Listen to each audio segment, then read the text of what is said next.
As I walked into the party, I felt the bass from the speakers pulse through my chest. The house was full, with the reckless excitement that comes from people drinking just enough to forget their inhibitions, but not so much that they regret it. I was not in the mood for it. I had been exhausted from work all week, and I only showed up because Emily urged me to. She was thrilled about it, too excited. She has been acting unusually for weeks. First, I assumed it was stress. Then I wondered whether I'd done something wrong. Some unspoken fault she refused to admit but was secretly punishing me for. But I eventually found my way. She'd been checking her phone. The way she began staying out late. She had been dressing up for locations that had never needed so much effort before. I asked about it casually, and she chuckled. "It's nothing," she explained. "I just enjoy feeling good about myself." Tonight was different. I could tell as soon as we exited the house. Emily had spent an hour selecting out her dress, which was not unusual. But when she eventually went out of the bedroom, she completely disregarded me. I froze. The clothing was short and tighter than she usually wore, and she smelled odd. Not like her typical perfume, but something different. Something pricey. I responded, "Jesus, you're really going all out." And she smirked. "It is a party. Do not be dull." And here we were. The house was full. Laughter and music combined to create a wild soundscape. I took a drink from the kitchen, scanned the throng for familiar faces. Emily had vanished the moment we walked in. Not unusual. She was always more outgoing than me, but something seemed odd. I pushed the feeling aside.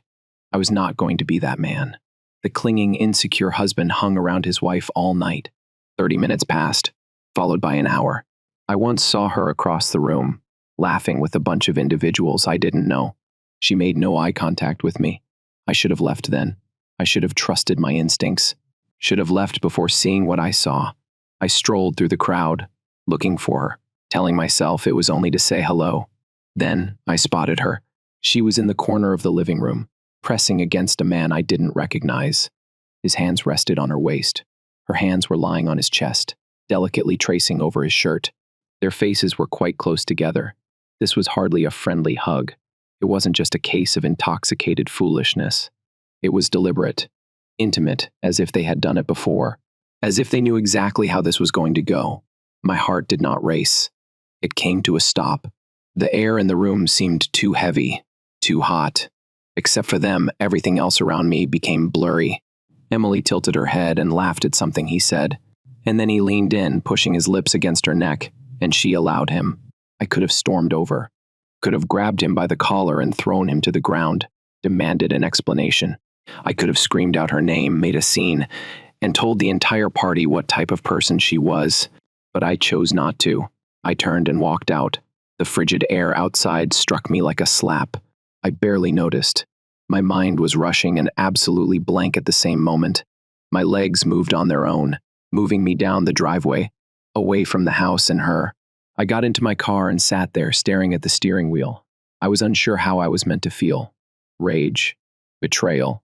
Maybe I was meant to cry, shout, or hit the dashboard. But I felt nothing. I felt a deep, hollow emptiness in my chest, like a stone. I reached for my cell phone. Habit, I suppose. My thumb hesitated over Emily's name. What exactly was I trying to say? "Hey, I just noticed you all over a guy at a party. I hope you had fun." No, I was not going to be so lame. I let out a slow sigh after dropping the phone on the passenger seat. I needed to think. Instead of heading home, I stopped at a diner down the road. One of those establishments that never shuts. It was almost empty. Just a couple of tired-looking truckers and a waitress who hardly looked up as I walked in. I slid into a booth, ordered a coffee, and looked at my reflection in the window. I've always considered myself a sensible person, someone who thinks before acting and doesn't jump to conclusions. But what I saw back there was unmistakable. She wasn't intoxicated. She was not caught off guard. She wanted it. How long has it been going on? Did it just start? Or had I been a joke for months, even years? I thought about all the late nights and abrupt changes. She had started treating me as an afterthought. Had she ever felt guilty? Or was I just so blind and foolish that she didn't have to? The coffee was terrible, but I drank it anyhow. At some point, I took out my phone again, but not to call her. No, I wanted to know if she noticed I was gone. Perhaps a text, a missed call or something. Nothing. Not a single message. I gave a short, bitter laugh. How? She had not even noticed, or perhaps she had, and she simply didn't care. I checked the time at nearly 2 in the morning. I'd been sitting here for about 3 hours, contemplating, overthinking, and trying to make sense of it all. It was pointless. I needed to go home. The drive was silent. No music, no ideas. Just the sound of the tires hitting the road. When I pulled into the driveway, her car was already parked. I sat for a while, grasping the driving wheel. Then I stepped outside. The house was dark inside, with the exception of the faint glow from the living room. I heard movement, followed by gentle, muffled weeping. I turned a corner, and there she was. Emily cuddled up on the sofa. Mascara streamed down her cheeks while she buried her face in her hands. She looked up as I entered the room. Eyes are red and swollen. Oh, my God. She gasped out and stood up so quickly she almost tripped. "You're at home." I said nothing. She took a hesitant step forward. I thought something had happened to you. I called you. I texted you 100 times. Why didn't you respond? I still had my phone in my pocket. I pulled it out. No missed calls. No texts. I stared at her, and Emily's expression changed in an instant. Fake worry. The crocodile tears are gone. Her lips pressed together. Her gaze darted to my phone. Just like that. She was aware that she had made a mistake. I said nothing. I simply stood there, watching her scrabble for an excuse. She started and suddenly stopped. She was calculating. I could see it in her eyes, the gears churning, looking for the proper lie to get herself out of this situation. "What is wrong?" she finally inquired, her voice faint and trembling, as if she hadn't already known. I laughed, a quick, biting sound that didn't feel like mine. "Are you seriously asking me that?" Her jaw stiffened. God, could you please talk to me? You disappear for hours. You don't answer the phone and then act like way when you get home. What are they acting like? I inquired, tilting my head like a husband who had just witnessed his wife all over another guy at a party. Her face quickly lost color, which was nearly stunning for a single second. Only a fraction of a second. I recognized the truth in her expression. The panic, the remorse, the understanding that she'd been apprehended. Then, she switched strategies. "What the hell are you talking about?" She scoffed and crossed her arms. "Are you inebriated, or what?" I nearly applauded her fast recovery. Almost. The first shake my head. Do not do that. Do not disrespect my intelligence. She let out a quick breath and rolled her eyes. "Jesus, you're being ridiculous. Who told you this, Mike? Because he's an outright liar." "I saw you, Emily." The words sliced through the room like a razor. Silence. Her lips parted slightly, but no sound emerged. I moved forward, narrowing the gap between us. "I saw you with him. I watched how you allowed him to touch you. I noticed the way you stared at him." She opened her mouth again, but no words came out for the first time tonight. She appeared to be truly caught. Her expression stiffened, as if she had flipped a switch. "Oh, so what?" The word struck me like a slap. I blinked. "What?" She flung her hands up. "So, what? Did you see me chatting to someone? A big deal. Are you really going to stand here and behave as if I did something wrong after you just abandoned me at a party without explanation?" I laughed again, this time with disbelief. "Are you out of your mind? I left because my wife was nearly making out with another guy in front of a large group of people. You're being dramatic." She shot back, arms crossed. "I am being dramatic," I repeated. She scoffed and turned away from me, as if she couldn't be bothered with the talk. That's when I realized something. She wasn't apologizing, not even a tiny amount. She was not crying because she felt guilty. She was not crying because she had harmed me. She was crying because she had been caught. A gradual, suffocating fury began to creep up my spine. "How long?" I asked. Emily stiffened. She did not turn around. She didn't ask what I meant. She knew how long. My voice was eerily calm. For the first time, she paused. A glint of doubt crossed her features, but she swiftly buried it with determination. "It's not as you think," she mumbled. "So tell me what it is." Silence. And that's when I realized it wasn't just a drunken, stupid error at the party. It was not a one-time thing. It was larger than that. Emily slowly turned around, her eyes locked on mine, and then spoke in the coldest voice I'd ever heard from her. She answered, You are not entitled to every detail of my life. The room went dead silent. Something inside of me cracked. I stared at her, trying to understand what I'd just heard. Not entitled to every aspect of her existence. My wife. The woman I made a life with. The woman who stood in front of me a few minutes ago, claiming to be distraught by my absence. She looked me in the eye and basically said she didn't know me. The truth. The rage that had been building beneath my skin exploded into something icy, sharp, and frightening. I made a hesitant step towards her. She did not flinch. That's an intriguing response, Emily. I replied quietly. Not. This was a mistake. Not. I love you. I apologize. I tilted my head. You're just upset that I had the audacity to inquire. She scoffed. Oh, don't make this into a dramatic movie moment. You're acting as if I murdered someone. I felt my hands tighten into fists. Keep calm. Do not give her the satisfaction of believing she can get under your skin. You're correct, I said, voice even. You did not murder anyone. You just embarrassed your husband in front of an entire house full of people. You simply lied to my face, and then gaslighted me the moment I called you out. Emily rolled her eyes. God, you sound pathetic right now. I froze. Pathetic. That word hit me differently. She knew precisely what she was doing, and which words would irritate me the most. She wasn't panicking anymore. She was forcing me into a corner, hoping I'd burst so she could turn the situation around and become the victim. And that's when I understood it wasn't something new. This was not the first time she has played the game. How many times had I questioned myself in the last few months? How many times had I thought something was amiss? But let her tell me that I was only imagining things. I moved back and exhaled sharply through my nose. Okay, I mumbled while shaking my head. I see how this will proceed. Emily crossed her arms. Oh, yes? And how about that? I gazed at her, really stared at her. The woman in front of me was not the one I'd married. Or perhaps she was, and I had simply been too blind to perceive it. I gave out a sour laugh. You don't even like me? She blinked. The question took her off guard. I continued, my voice becoming quieter. You did not cry because you were afraid of losing me. You cried because you were trapped. I gestured at her. Look at you now. Not a single tear remained. Emily's countenance shifted, as if she wanted to disagree but couldn't find the perfect words. She did not refute it. She could not refute it. I took a big breath and gazed around the room, suddenly feeling like an outsider in my own home. I was not going to win this conversation. There was nothing more to say. Emily, on the other hand, was far from done. So what happens now? She challenged. Will you act all heroic and dramatic? Pack your bags. Create a large scene. She smirked. You do not have the guts. I took another step back and watched her. She asked me to shout. She asked me to break something.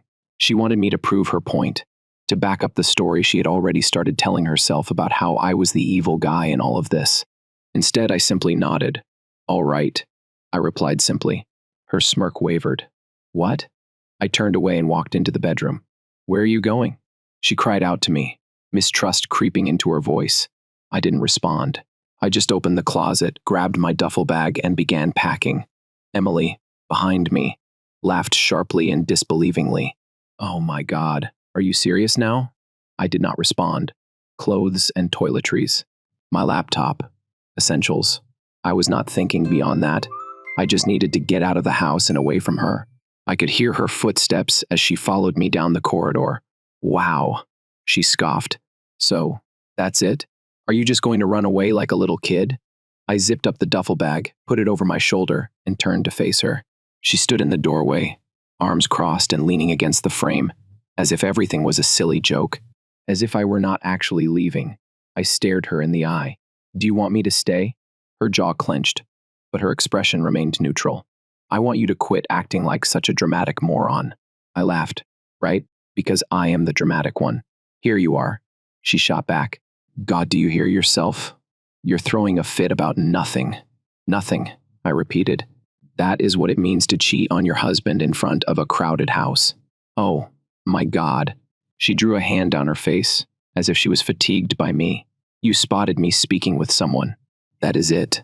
I inclined my head to the right, just as I pictured you staying out late all the time. Just as I imagined, you began dressing up for errands. It's exactly like I imagined. You have been treating me as if I were a burden for some months. I came closer, my voice becoming more calm. It's funny how all the tiny things I was imagining led to me witnessing you allow another man to lay his hands all over you. Emily scoffed. You're quite insecure. It is embarrassing. There it was, the switch. The instant she knew there was no way out, so she used insults instead. I shook my head and exhaled sharply. Do you know what's embarrassing, Emily? Are you watching? You hunt for reasons while you try to turn this on me as if I'm the problem. Watching you smirk as your husband packs a bag to leave you. Her expression faltered, but she swiftly hid it. Are you not leaving? This caught me off surprise. I frowned. What? She shrugged. Are you not leaving? She repeated as if it were obvious. You're pissed. You're attempting to prove a point, but we both know you won't follow through on it. I stared at her. She smirked again. Where are you even going? A hotel? Spending a lot of money only to sit and sulk. You will be back by morning. The audacity in her speech made my stomach flip. I noticed something standing in the doorway. Emily was not scared. Not because she thought she had done nothing wrong, but because she believed she had trapped me. She assumed I would not leave, that I couldn't, that I would throw a small tantrum. Maybe I'll crash on a friend's couch for the night, then crawl back as I usually did. And then I saw everything plainly. This was not a one-time thing. It was not a mistake. She had been doing this for quite some time, and she had gotten away with it because she knew I would never leave until now. I strolled past her without saying anything, carrying a duffel bag over my shoulder. She did not stop me. She was just watching. Arms are still crossed. A smug little smirk played on her lips. I did not glance back, not even as I approached the front door, not even when I went outside, not even when I heard her gentle, laughing voice calling out to me. See you tomorrow. I closed the door behind me, and for the first time in months, I could breathe freely. The night air was harsh against my skin, but I scarcely noticed it. I paused on the front porch for a second. My duffel bag weighed heavily on my shoulder, and my mind replayed the previous few minutes over and over. See you tomorrow. She was convinced I would back out. She believed she had won. I took a big breath, exhaled, and went to my car. I didn't hesitate to open the door and throw the luggage into the passenger seat. I started the engine, pulled out of the driveway, and focused my gaze forward. I did not check the mirrors. I didn't give myself the opportunity to check if she was looking from the window, waiting for me to halt and change my mind. I drove. I had no strategy and no destination. I only needed distance and space. It's time to contemplate without her voice contaminating my thoughts. The city lights blurred past me, and I felt as if I were floating, separated from my own reality. I did not want to call anyone. Not yet. What do I even say? Hey, guess what? My wife has been cheating on me for God knows how long. And when I caught her, she claimed it was my fault. She also thinks I'm too pathetic to go. So, do you have a couch I could crash on? Yeah. No. I needed a place to sit and clear my mind. I found myself pulling into an all-night gas station, one of those dilapidated places with flickering fluorescent lights and a bored-looking cashier thumbing through his phone. I parked in a corner apart from the other cars and sat there. My knuckles ached from squeezing the steering wheel so tightly. My chest felt constricted, and my breathing was shallow. What the hell occurred a few hours ago? I was just a guy attending a party with his wife. Now I was the guy sitting in a gas station parking lot at 2 a.m., clutching a bag of clothes and unsure where to go next.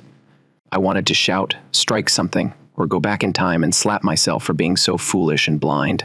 How did I let things get this far? Had I truly been so clueless? Or had I simply ignored the indicators because I didn't want to believe them? Throughout the night, memories began to stream in.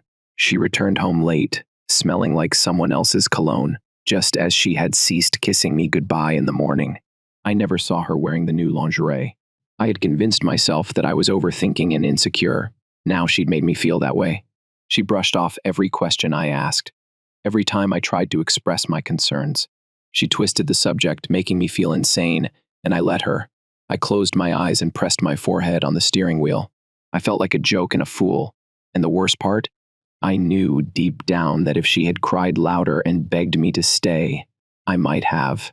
That thought sickened me. The gas station door chimed as someone went out, jolting me out of my spiral. I looked up, blinking, attempting to reorient myself. I needed a plan. I was not going back. That much was evident. But I couldn't simply sit here all night. I picked up my phone and browsed through my contacts, my thumb pausing over a name. Then, before I could talk myself out of it, I pressed call. It rang twice before a sleepy voice responded. Dude, it's 2 in the morning. I swallowed. Yeah, I understand. Pause. So what happened? I paused. My throat felt tight. I eventually forced the words out. I need somewhere to stay. There was a slight delay at the other end of the line. Then, where are you? The grogginess sets in. Jake, my friend, had lost his voice. Just like that. He was awake and totally alert. That's the type of person he was. No one needed questions or reluctance. Take urgent action. I exhaled and wiped a palm down my face. Gas station off 14th. My voice faltered. I've just departed. Another pause, then quieter departure. He didn't have to ask what I meant. Yeah. A quick inhalation from his side of the vehicle. So, are you good? Was I now? Not even close. But I wasn't going to disintegrate over the phone. I'll explain once I get there. Okay, Jake said. No more questions. Come over. I will leave the door unlocked. I hung up the phone and flung it onto the passenger seat. My hands shook slightly as I put the car in motion. I was usually the logical one in my friend's circle. The guy who kept his calm, gave sound advice, and never allowed his emotions get the better of him. Right now, I felt like a loaded gun with the safety turned off. The trip to Jake's was brief, yet it seemed like an eternity. My mind continued repeating the night in an endless loop. Emily's sneer, her attitude, the fact that she knew I would not go and didn't care if I did. I tightened my hold on the driving wheel, clenching my jaw. Jake, however, resided in a small downtown apartment. I parked outside, got my suitcase, and walked up to his door. True to his word, it was unlocked. Jake was already there when I walked in, leaning against the kitchen counter wearing sweatpants and a hoodie, arms crossed, carefully observing me. I exhaled as I dropped the duffel bag to the floor. Hey, he did not say hello back. He eyed me up and down before asking, what did she do? That was Jake. Straight to the point. No sugarcoating. I swallowed hard, my throat dry. I was afraid that if I spoke, I'd choke on everything at once. Rather than answering, I moved past him into a small living area and dropped into the couch. Jake followed and sat in the chair across from me. He did not push. He did not demand answers. He merely waited. Finally, I gave a hollow laugh and shook my head. She attended the gathering with another guy. Jake's countenance did not change, but I noticed his hands compress into fists. Did you see it? I nodded. That wasn't even subtle, man. Hands are all over each other. She didn't mind that people were watching. His jaw clenched. That is absurd. I laughed again, but there was no humor about it. You know what's the best part? When I faced her, I leaned back and wiped my hands across my face. She did not even refute it. She basically behaved like I was insane for being unhappy, as if I were the problem. Jake let out a deep breath and shook his head. Dude, I packed a bag, I said. I told her I was leaving, and she smirked at me. They told me I'd be back in the morning. Jake sat forward with his elbows resting on his knees. She spoke it as if it were a joke. I exhaled sharply, as if she'd been doing this for so long that she was confident she could get away with it. Silence. Then Jake leaned back and shook his head. That's not simply cheating. That is disrespect. I nodded slowly. Yeah, I let it happen. Jake frowned. Now she has done this. This is not your responsibility. Maybe he was correct. Perhaps he wasn't. It didn't change how much I felt like an idiot. You're not going back, Jake stated firmly. Right. I paused. Not because I wanted to go back, or because I still had hope for Emily, but because I didn't know what would happen next. I did not have a plan. I'm not sure, I admitted. Jake moaned and rubbed his face. Do you need a lawyer? That word struck me like a stone in the chest. An attorney. Because this was more than simply a nasty fight. This wasn't merely an argument that could be resolved with apologies over time. This marked the end. Jake must have noticed a change in my countenance, since he leaned forward again. Listen, guy, you don't need to figure everything out tonight. Just sleep. Take some rest. We will deal with it tomorrow. I nodded. I don't trust myself to speak. Jake rose up, grabbed an additional blanket from the hallway closet, and tossed it on the couch. You are welcome to stay as long as you need. Thank you, Guy. He gave me a slight nod before disappearing inside his room, leaving me alone with my thoughts. I lie back on the couch, staring at the ceiling, my mind a jumbled mass. Emily was most likely sleepy and unconcerned by this point. Perhaps she believed she had one. Perhaps she believed I was just cooling off and would crawl back. But something inside me had changed tonight. I was not the same man who had entered that party, and for the first time, I recognized I never wanted to be that man again.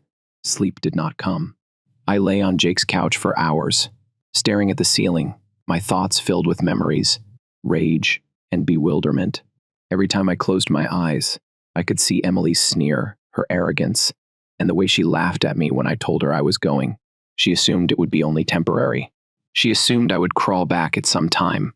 I must have dozed off, because the next thing I knew, sunlight was streaming through the blinds, and Jake was nudging my shoulder with a coffee cup in hand. "Morning," he mumbled. "Have you slept at all?" "Not really," I said, rubbing my eyes. "Figured," he added, offering me the coffee and taking a seat across from me. "So, what is the plan?" That was the question, right? I looked into the cup and saw the steam rise. "I'm not sure," I admitted. "I don't know where to start." Jake exhaled through his nose and nodded. "Okay, let's construct a list." I looked up to him. "Is there a list?" "Yes, a list." He grabbed his phone and began typing. "First things first. Are you going to stay here for now?" "Yes, if it is okay," he murmured. "Second, are you going to file for divorce?" The word divorce felt strange, as if it did not belong to me. But it did. Whether or not I liked it, it was now mine. I swallowed. "Yeah." Jake nodded. "Good. That implies you need a lawyer." I breathed sharply and rubbed my face. "I'm not sure where to start with that." "Do not worry about it. My sister's buddy is a divorce attorney. I'll text her and ask if she has any recommendations." He entered something onto his phone before returning his attention to me. "Next question. Are you going to the house to retrieve the remainder of your belongings?" I paused. The notion of walking back into that house and seeing Emily again made my skin crawl. However, I had spent my entire life in that house. I wasn't going to let her keep my clothes, paperwork, or personal belongings just because she imagined I wouldn't return. I had to admit it. Jake instantly replied, "I'm not alone." I frowned. "What?" he reiterated. "You are not going back there by yourself. You think she'll just let you come in and steal your belongings? She is going to try something. She will cry. She will beg. She'll twist it around. I will not fall for it." I cut in. "Not the point," he said. "She believes you will. She believes she still has influence over you. And when she learns she doesn't, she'll flip out." I exhaled. He was not mistaken. "Fine," I muttered. "You're coming with me." Jake grinned, obviously. I took a sip of coffee and felt the warmth sink in my chest, grounding myself. Jake stretched and yawned. "When would you like to go?" "Now," I said. He blinked. "Damn. Okay, let me put on some pants." 15 minutes later, we were in my car. I'm on my way to the house. I no longer regarded my home. I felt odd, but not anxious or furious. Just finished. Shock, sadness, and wrath. It was still present, but it was buried beneath something stronger. Clarity. Emily had made her decisions. Now I was creating mine. When I pulled into the driveway, her car was there. Jake looked at me. "You ready?" I nodded once. "Let us get this over with." We stepped outside. I did not hesitate. I did not knock. I unlocked the door and went inside. Emily was in the kitchen, having coffee and scrolling through her phone, when she noticed me. She smirked the same as she had the night before. "Well," she said, putting her drink down.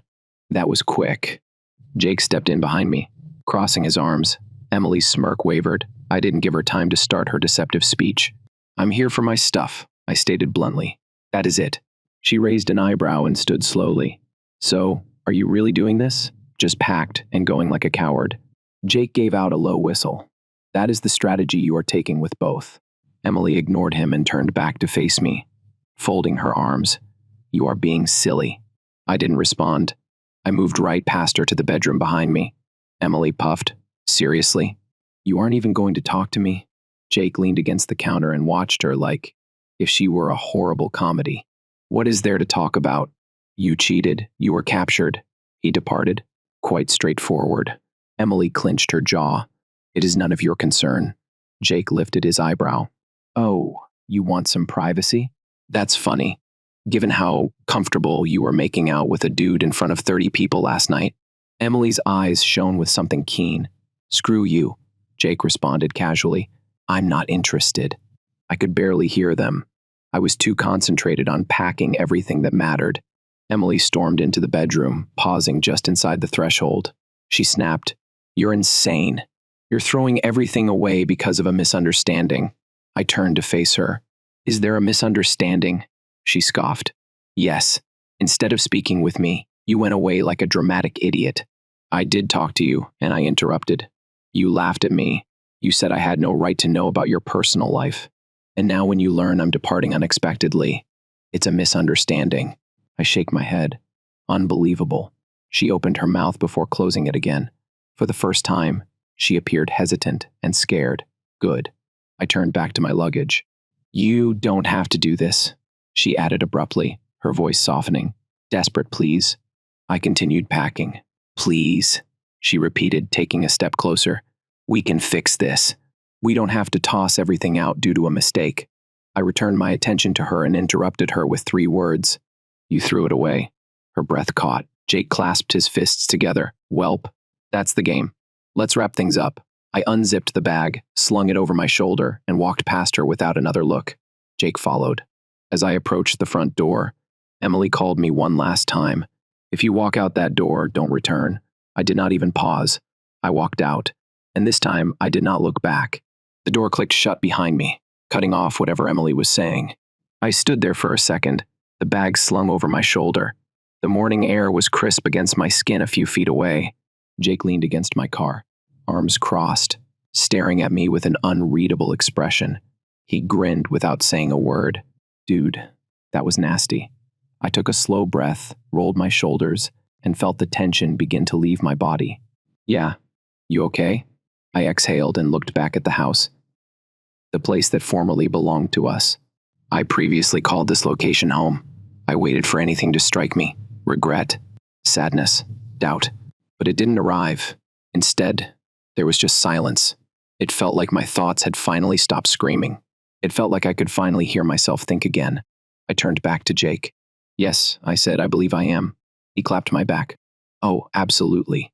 Now, let's get the hell out of here before she tosses your belongings on the lawn, sets fire to your car, or pulls another lunatic maneuver. I snorted. I wouldn't put it beyond her. We got into the car, and as I started out of the driveway, I noticed movement in the window. Emily stood there watching us leave. Still, I didn't look at her directly and didn't offer her satisfaction. Jake sprawled out in the passenger seat, breathing heavily. So what happens now? You're going to experience a complete midlife crisis, buy a motorcycle, relocate to Thailand, shave your head, and become a monk. I gave a quick giggle and shook my head. Step 1 is to find a lawyer. Step 2 is to find an apartment. Jake nodded. A solid plan. Step 3. I thought about it for a bit. What was step 3?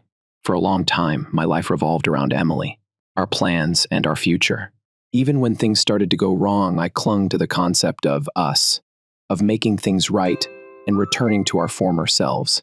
But that had vanished now. For the first time in years, I wasn't making plans around someone else. It was only me. I looked at Jake. Step 3 is determining who the hell I am without her. He smirked. That sounds like a plan. The rest of the drive was silent, but not uncomfortable. For the first time in a long while, I wasn't going around in circles in my thoughts, trying to find out what I'd done wrong, what I could do, and how I could improve things. Because the truth was, I couldn't fix it and wasn't intended to. Emily had made her decisions, and now it was time for me to make mine. Jake's flat was little, yet it felt larger than my own home. Perhaps because there wasn't anything pressing down on my chest. No more second-guessing myself before each conversation. There is no silent tension hanging in the air like a storm about to break. I dumped my luggage in the corner and collapsed onto the couch. Jake grabbed 2 beers from the fridge and tossed one to me before sitting across from me. For the record, he said, while twisting off the hat, I don't think you should figure out who you are. I believe you only need to remember. I looked at him. What do you mean? Jake shrugged. You spent a lot of time trying to make Emily happy. You were so focused on fitting into her world that you lost sight of what you truly desired, who you were before she messed with your mind. I took a sip of my beer, allowing his comments to sink in. Had I truly changed so much? I remembered when we first got together. I had hobbies. I had ambitions. I had friends. I saw more than once every couple months. Everything had faded away with time, not because she forced me to alter, but because I had reduced my own size. I had conformed to her demands, molding myself into the version of myself she deemed acceptable. And the worst part, even after all of this, I still hadn't done enough. I exhaled and shook my head. That's incredibly depressing, Jake smirked. However, there is some good news. You don't need to be that man anymore. That thought crept into my chest like a slow burning heat. I didn't have to be the guy who was always walking on eggshells, worrying if I had said the wrong thing. I didn't have to be the guy desperately trying to save a relationship that was already over. I was free. It was an odd realization, almost frightening, but there was more to the anxiety. I hadn't felt this in a long time. Excitement. A knock on the door stopped my thoughts. Jake frowned. Are you expecting someone? I was not. And suddenly, like a bad horror film twist, I realized. Emily. Jake grumbled as he saw the realization dawn on me. No way. I put down my beer and stood up, rolling my shoulders. Let us get this over with. Jake raised a hand. Hold on. Are we thinking of a quiet conversation? Or tell her to go to hell? I smirked. A little bit of both. Jake grinned. That makes me happy for you. I approached the door, took a big breath, and opened it. There she was. Emily stood in the hallway, arms crossed, looking irritated. Not heartbroken, not desperate, just mad, as if I were the one who deceived her. She expelled a quick breath. Are you serious? I leaned against the door frame. What is this about? She snapped as she ran away. Instead of speaking with me, you're hiding out at your friend's house like a theatrical teenager. I tilted my head. You mean like when I tried to talk to you last night and you laughed in my face? Emily clenched her jaw. I was upset. I laughed briefly and without humor. You got caught. Her eyes shone with something keen. You are exaggerating this situation. Jake's voice came from the sofa. Do you hear yourself? Emily ignored him and moved closer. Look, I know you're angry. I understand you feel betrayed. I let out a slow breath. Emily, I do not feel betrayed. I was betrayed. Her eyes fluttered. Okay. She spoke softly, like if she were talking to a kid. But this doesn't imply we have to toss everything away. I gazed at her. And felt nothing. No rage, no heartbreak. There's no longing for what we used to have. It's just weariness. You have already thrown it away, I said. And honestly, I believe you already know this. Emily gulped. I just don't get how you can walk away so effortlessly. Easily. I gave a quick laugh. Do you think this is easy? Her lips trembled for a single second. I thought she was going to cry. But then, just as suddenly as the vulnerability emerged, it disappeared. Her expression stiffened. Fine, she replied coldly. Do whatever you want, but don't come back if you discover you've made a mistake. I smiled. You come first. She inhaled sharply, as if about to say something else, then turned on her heel and walked out. I closed the door. Jake gave out a low whistle. Damn, that was gorgeous. I exhaled and rubbed the back of my neck. I feel like I just completed the world's worst final test. He grinned. Well, excellent news. You've officially graduated from Emily's BS, which calls for another drink. I grinned and shook my head as I sat back down. I had no idea what followed next. I didn't know all the answers, but for the first time in a long time, I was excited to find out. Here's the next story. I was halfway through my lunch when I received the message. A single text with no name or number, only 6 words. Check your wife's phone. Do it now. I stared at it and chewed slowly.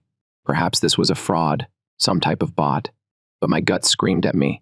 I cast a glance at Jessica across the table. She was scrolling through her phone and barely touched her salad. Typical. The kids were arguing over something, but she didn't even look up. I tapped the message. Who is this? No response. I felt something that I couldn't express. A chilly, biting weight is pressing against my ribcage. I had a drink of water. There are eyes on her. Check her phone. It wasn't exactly easy.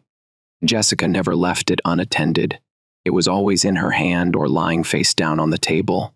I've joked about it before. What? Have you any government secrets in there? But she simply smirked and changed the subject. I set down my fork. Jess, may I borrow your phone? Mine died. Her head snapped upward. For what? I only need to check something online.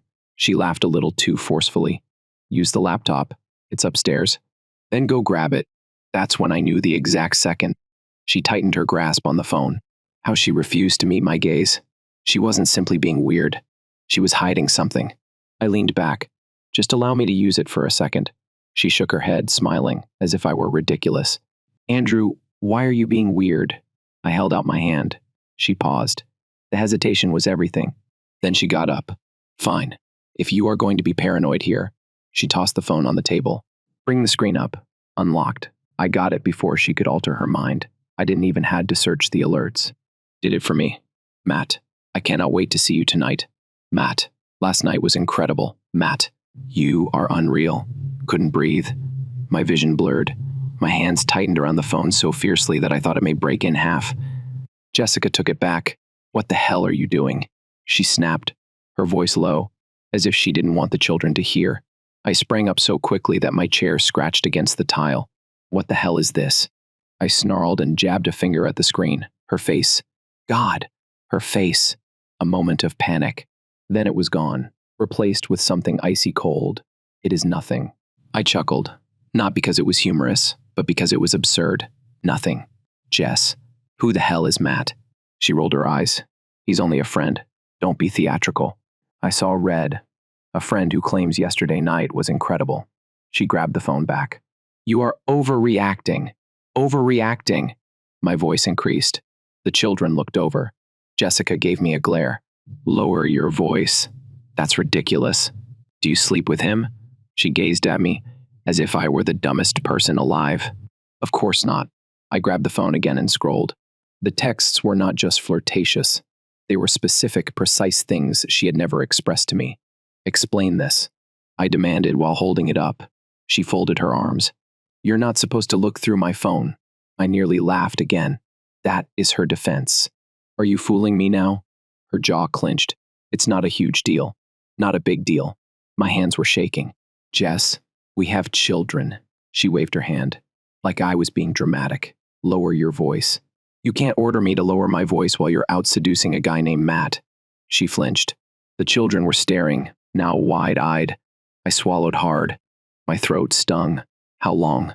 She didn't respond. How long? She moaned and rubbed her temple, as if I were the problem. Several months. Several months. I felt nauseous. Was it ever going to stop? I asked gently. She shrugged. Shrugged, like she was deciding what to eat for supper. I do not know. Maybe. I grabbed my keys. I needed to leave before I said anything I'd regret. Before I did anything I'd regret. As I approached the door, I heard her calling after me. Casual. As if we hadn't just ended 14 years of marriage at the dinner table. Do not be late picking up the kids. I drove with no destination. Just me, the road, and a faint roar in my brain. Jessica's remarks played again and over. It's not a huge deal. Maybe a shrug. That complete lack of regret. She did not even attempt to dispute it. My hands clutched the wheel. I was not even angry yet. I was stunned. It was as if someone had turned my life upside down, and I was still floating in the air, waiting to strike the earth. I parked into a random parking lot, presumably a gas station, and gazed at my phone. The messages were still open. Still there. Matt. Who the hell was Matt? I did the only thing I could think of. I called the number. It rang twice then. Yeah, a man's voice. Casual, carefree, as if I were someone calling to catch up. I said nothing. Hello. Still, I said nothing. Then I hung up. I could have cursed him out. Could have screamed or threatened. But then I realized something. He didn't know who I was. He didn't recognize my number. This was not a mistake. It was not a misunderstanding. My wife had been so involved with this person that he didn't even consider me. I closed my eyes. What happens now? I could go back home and demand more explanations. So, what was the point? She didn't care. She wasn't apologizing. Then my phone vibrated. Jessica, can you get milk on the way back? I stared at the screen. Milk? She had just admitted to sleeping with someone else, and now she needed me to pick up milk. I gritted my teeth so hard that my jaw ached. I typed back. Me? Convince Matt to buy it. I pressed send. I turned off my phone. I was not going home. Not yet. I needed a plan. I did not go home that night. Instead, I drove, not in a precise location. Miles of asphalt and streetlights blend together. My brain was like a combat zone. Rage, disbelief, the chilling, creeping understanding that this was not a mistake. This was planned. Something she had done on purpose, and without feeling guilty. without fear of being detected. By midnight, I had arrived at my brother's apartment. Tyler, 3 years younger than I am, single, without children, living in a house that still looked like a frat party could break out at any time. When he opened the door barefoot in basketball shorts and a hoodie, he looked at my face and said, "Oh, hell." I strolled past him and sat on his sofa. "What happened?" I sighed and stared at the floor. "Jessica has been screwing a guy." Silence. Then, very quietly, "Are you sure?" I took out my phone and tossed it to him. "See for yourself." He scrolled the color, which drained from his face. "Jesus Christ." I leaned back and stared at the ceiling. "Yeah." Tyler put the phone down. He did not say I apologize. I did not say that sucked, man. He simply stood up, strolled into the kitchen, and returned with 2 beers. He said, "Start from the beginning." I told him everything. The text, the confrontation, the way she shrugged when I asked if it would ever end by a certain time. My beer felt warm in my hands. Tyler let out a slow breath. "So, what is the next move?" That was the million-dollar question. I could confront her again and demand more explanations. But why? She didn't care. She didn't bother to lie. I could go, take the kids, and ruin her life the way she ruined mine. Or I looked at Tyler. I do not know. He fractured his neck while thinking. "So you want me to beat that guy's ass?" I laughed at that. It was the first time I laughed all day. "Nah," I muttered. Not yet, but I wasn't finished. Definitely not. The next morning, I awoke on Tyler's couch with a sore neck and a mind full of static for a few wonderful moments. I forgot about Jessica, Matt, and how my life had fallen apart over a stupid salad. Then it all rushed back like a gut hit, knocking the air out of my lungs. I checked my phone. 10 missed calls. Jessica scores 6. Caleb, our oldest, has 4. Several texts to Jessica. "Where are you now?" Jessica. "Jessica, you're being immature. I am serious." Andrew, "We need to talk." Caleb, "Dad, Mom is angry. She says you are neglecting us. Can you call me?" The last one made my chest ache. I wasn't ignoring them, but I wasn't prepared to play house and pretend nothing had happened. I sat up and rubbed my face. Tyler strolled in with coffee in one hand and his phone in the other. "Good morning, sunshine," I grunted in answer. He sat across from me. "So you decide what you're going to do," I exhaled. "Not yet." He nodded, as if he expected you to see a lawyer. I gave a dry chuckle. "Divorced already?" Tyler shrugged. "If not now, when?" I flinched after she screwed a few more guys. He exhaled. "Look, dude, I understand it's a lot, but she's not sorry. She isn't begging for another opportunity. She's acting as if you're the problem. That explains everything you need to know." I knew he was correct. I just wasn't prepared to speak it aloud yet. I called Caleb. He responded promptly. "Dad, hello, friend." I tried to keep my voice steady. "Is everything okay?" Pause, then be quieter. "Are you and Mom getting divorced?" My throat clenched. "I do not know yet." Another pause. "She's been acting strangely." "Weird?" I frowned. "What do you mean?" He hesitated and then spoke even softer, as if he didn't want to be overheard. "She claimed you are overreacting, and that if you do not return home soon, she will not allow you." I went, and they still wouldn't let me do what? See, my own children stay in my own home. I clenched my jaw. I said, "Listen carefully, Caleb. Regardless of what your mother says, I will always be there for you and your sister." "Okay," he said, but he didn't seem convinced. I hung up and stood. Tyler lifted his eyebrow. "She's attempting to turn the children against me," I mumbled. His face clouded. "What would you like to do?" I grabbed my keys. "I'm going home." I drove into the driveway, holding the wheel so hard that my knuckles ached. The house looked the same. We chose the furniture for our house, which we built jointly, argued about paint colors as if it mattered. Now it seemed strange, as if I was intruding. I stepped outside. The air was heavy and humid. My shirt clung to my back as I approached the front door. For a brief moment, I pondered knocking like a visitor, as if I had not lived here. Instead, I pushed open the door. Jessica sat on the couch, legs twisted below her. She was scrolling through her phone and barely looked up. "Oh, she claimed you were back." "Not." "Where were you?" "Not. We need to talk. It's just your back." I closed the door behind me. "Where are the children?" "Upstairs." I nodded. She continued scrolling. Not a worry in the world that I hadn't caught her screwing another guy. like I had just gone out for milk and was taking my sweet time getting home. I strolled over and grabbed the remote, turning off the TV. Jessica sighed heavily. Jesus and Andrew. What happens now? I tossed my phone on the table. Bring the screen up. Matt's messages are still open. She did not even flinch. I already told you, she responded, sitting up. It's not a huge deal. I stared at her. Not a huge deal. She rolled her eyes. You're acting as if I killed someone. I gave a short, bitter laugh. You destroyed this marriage. That is close enough. Oh my God. Are you actually doing this? She stood up, arms crossed. You disappear all night. Don't take my calls. And now you want to play the victim. Victim? I felt a snap inside me. Are you really serious right now? My voice sounded low, stable to steady. I left because I wanted to handle the knowledge that my wife had been cheating on me for months. She scoffed. Don't be theatrical. Dramatic. The first stepped closer. Jessica, you cheated. Leeds snuck around like a goddamn teenager. And now you are acting as if I am the problem.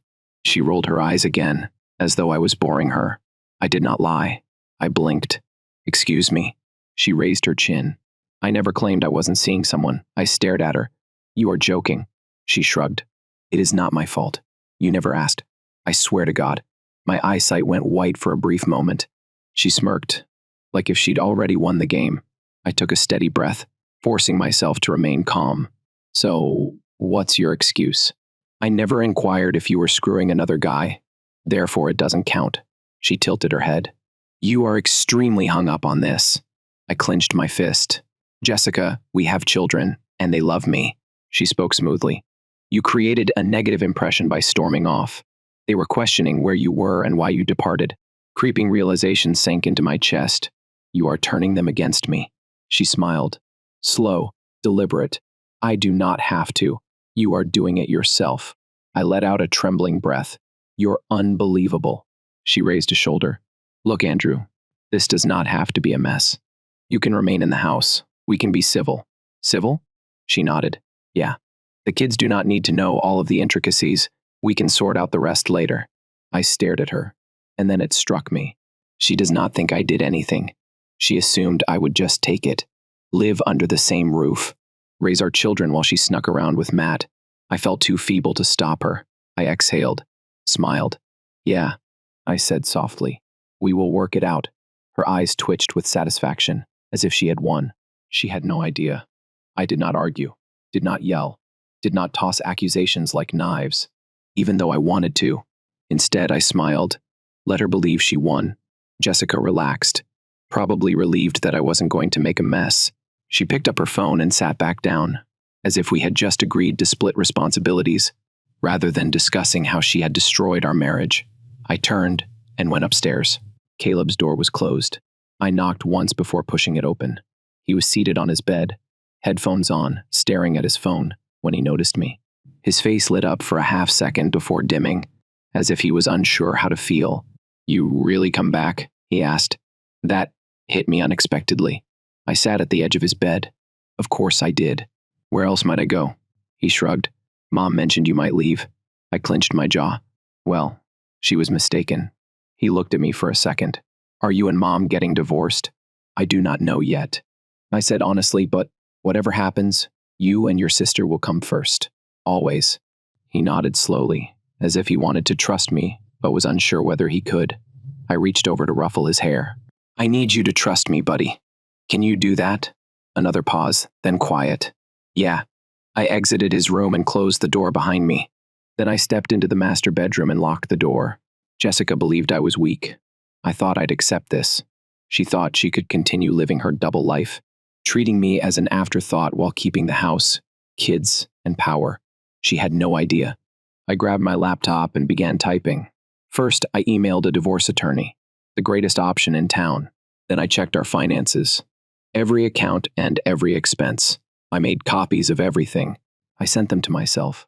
Jessica wouldn't take everything from me, but I was going to take everything from her. I hardly slept that night. Not due to regret. There was none. Not due to uncertainty. I knew exactly what I would do.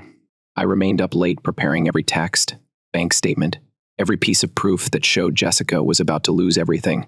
By morning, I felt calm and focused. Ready?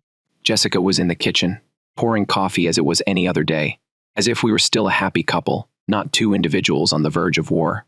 Neither of us would go away undamaged. She did not even look up. I need you to pick up Emma after soccer.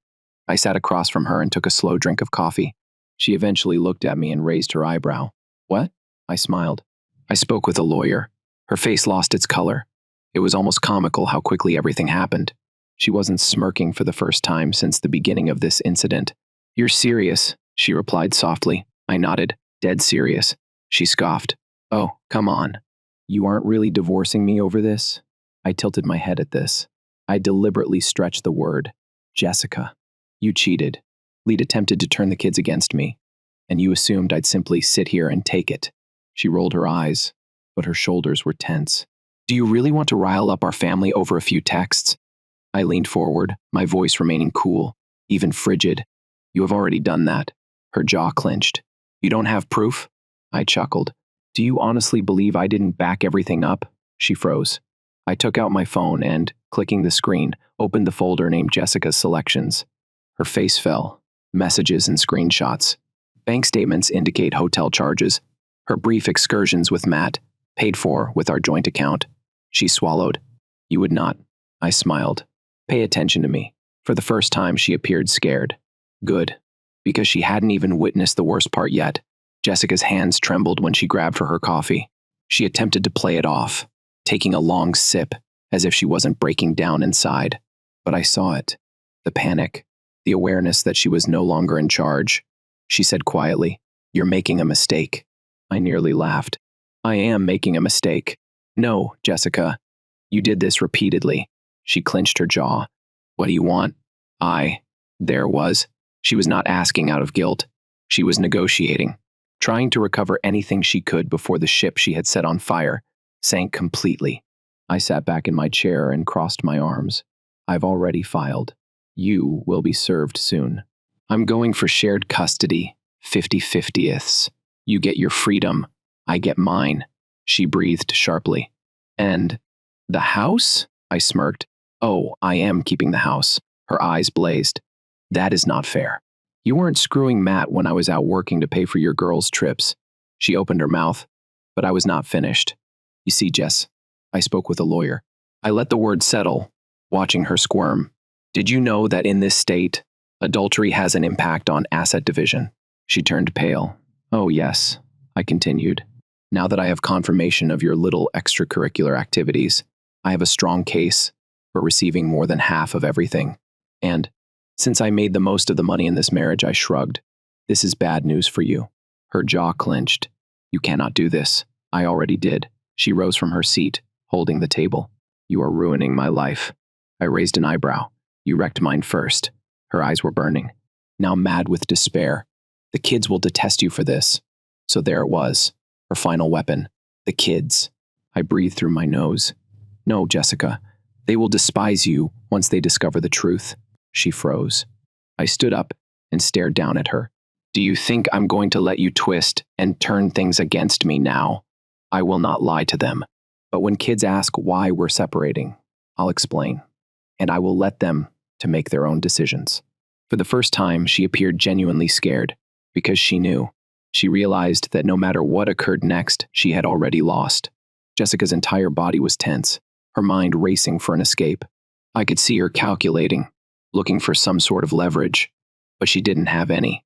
She opened her mouth and then closed it. Her lips formed a narrow line, and her chest rose and fell in quick, angry gasps. I waited. Let her sit in it. Allow her to recognize that this was happening, and that she couldn't manipulate her way out. Finally, she whispered, Are you doing this to punish me? I nearly laughed. Punish you? I echoed Jessica. This is not punishment. This is a consequence. She shakes her head. This is vengeance. I tilted my head, realizing that no retaliation would consist of me blowing this up in front of the kids, or letting everyone know what type of person you are. I let that sit before saying anything, but I don't have to because you'll ruin yourself. Her expression twisted. What the hell does that mean? I exhaled. It's time for the ultimate blow. I got out my phone and scrolled. I found what I was looking for. Then I turned the screen towards her. Her face had lost its color. You see, Jess, I explained smoothly, Matt isn't exactly discreet. She stared at the television, shocked, and saw Matt smiling, seated on a bar stool, laughing with his fiancée. Jessica took in a breath. Her lips parted, but no words emerged. She didn't know. I leaned forward and saw her crumble. It turned out that I proceeded, that has been engaged the entire time, to a woman who had no clue what he was up to. But she does now. I tapped the screen since I had told her. Jessica's hand reached out as if to grab the phone, but she stopped herself. She didn't have control anymore. She was devastated, I noted, but appreciative for the right to know. Don't you think? Jessica seemed unwell. She stumbled back one step. Her breathing is irregular. Her entire body shook. I'd never seen her like this. You? She whispered. Me? I confirmed. She blinked quickly, attempting to calm herself and find a way out. But there wasn't one, since she wasn't simply losing me. She was losing him too. Jessica swayed on her feet as if I had physically hit her. She opened her mouth and then closed it. Her hands tightened into fists at her sides. She was unraveling. You had no rights, she whispered. I smiled. Neither did you. She took a short, nervous breath, her gaze darting about the room as if she were looking for something. Some form of control, some type of power, but she didn't have any. She'd spent months lying, cheating, and playing her own game, believing she could get away with it. That I would surrender and allow her to steal everything from me, including the house, the children, and my dignity. But now, she was now the loser. She crossed her arms and forced a smirk on her face, but it did not reach her eyes. She was cracking. So what? She snapped. Do you believe this makes you superior than me? Do you think you are a saint now? I tilted my head. No, but I have not betrayed my family. Her expression contorted with fury. The kids are going to hate you for this. There it was. Her final, weak try. Exhaled gently. No, Jessica. They are going to detest you. She flinched as we both knew the truth. Our children were not foolish. They'd seen how she talked down to me, dismissed me, and treated me as if I were an afterthought. I felt disposable, and now she was being tossed away. I turned to leave. I had nothing further to say, but as I approached the door, her voice sliced through the air, sharp, desperate. They said I wasn't their real father. I stopped, she said, her voice shaking. Now, Caleb and Emma. They said you weren't their real father. I turned slowly. Heart is throbbing. What have you just said? Her lips curled. Something terrible flashed in her eyes. They no longer perceive you as their father, Andrew. You're just another man that lives here. A guy who pays the bills. I glanced at her, a chill settling in my chest. Then I smiled. Not the kind of smile you show when you're happy. The kind you offer when you have made a decision. You know what? I said softly. You're correct. She blinked. I took a step closer, leaning in just enough so that my words could strike deep. If they don't perceive me as their biological father, I suppose I should cease acting like one. Her breath caught. You desired freedom, I whispered. You've got it. I turned and walked out the door, leaving her standing there alone, shaken and broken. And I made sure she never forgot why. Thank you for listening to today's stories. If you enjoyed listening, please like and subscribe if you haven't done so already. Also, leave a comment below to share your thoughts on what happened. Take care.